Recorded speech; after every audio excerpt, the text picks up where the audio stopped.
Michelle, first off, thanks for joining us on the show today. Thanks for having me. I want to know from your perspective, what is your favorite part of Stampede?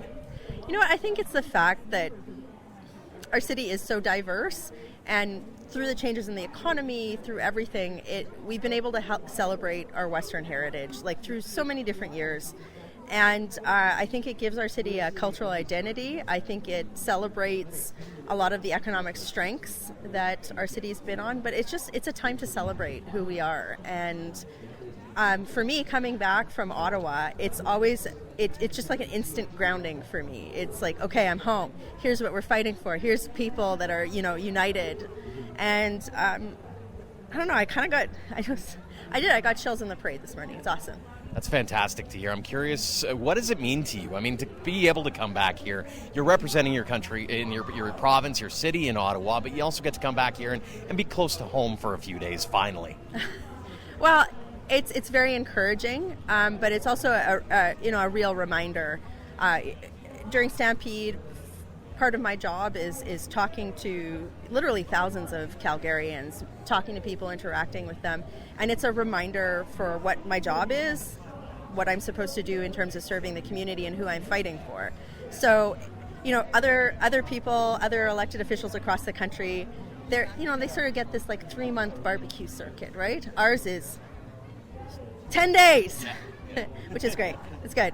Speaking of that, getting out and about, obviously last Stampede before the next federal election, Yes. Got to talk about it a little bit. I mean, we're already seeing some party members and different parties showing up here, but it is an opportunity for everybody to kind of get the word out and start kind of hitting the trail running. Yeah, sure. It's part of the campaign trail, but I wish they would have showed up before Stampede, Like, we have a lot of infrastructure needs. There's a lot of people who need to get back to work. And kind of makes me mad to see, people who have voted for policies that have really hurt our community come out for a photo op. And so, yeah, there's going to be campaign in that for sure. But I think it's an opportunity for the city to, if people see a Liberal in the city this weekend, I encourage them to tell them very strongly the fact that Bill C-69, C-48, these bills that have really hurt our community, that they're wrong and that they need to be repealed.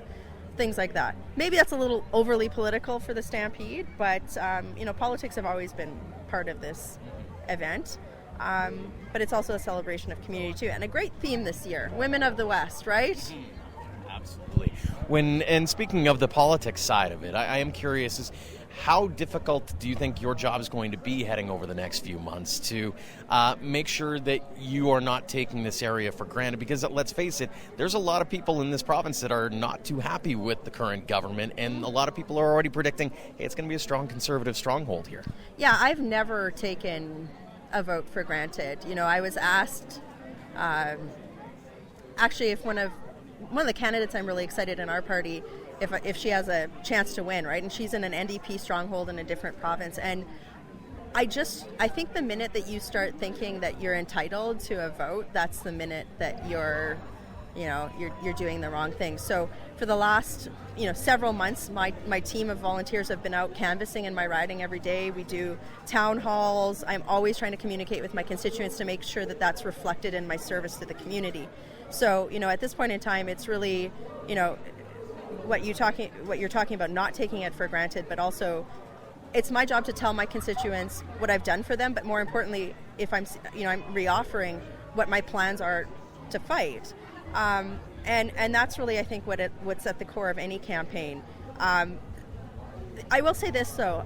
I've been canvassing a lot. My team has been canvassing a lot over the last 6 months, and the number one thing we hear at the door is jobs. And this is what I hear.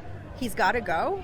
What about the rest of the country? What are you doing in the rest of the country to help? So, part of not taking my community for granted, paradoxically, is also making sure that I'm having a presence in other parts of the country and telling our story, talking about being pride in Canadian energy it helps us unite our country in prosperity, and that, the people that are implementing these bills, which have really divided our community, they're a small group of political elite that I was in Atlanta, Canada last week talking about these issues, and there's so many Atlanta Canadians that are just like, hey, why are we refining Saudi oil in St. John, right?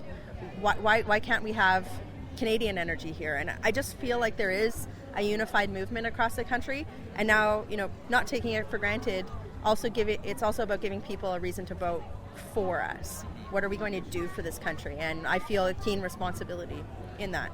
That's got to be the important part in all of it as well, is you don't want to get caught in that trap, I know, of don't vote for the other guys, just vote for us, right? Yep. We're not the other guys, so vote for us, right? Look, Justin Trudeau is giving a lot of Canadians a lot of reasons not to vote for him without me having to really do any work on that part. And I'm being glib.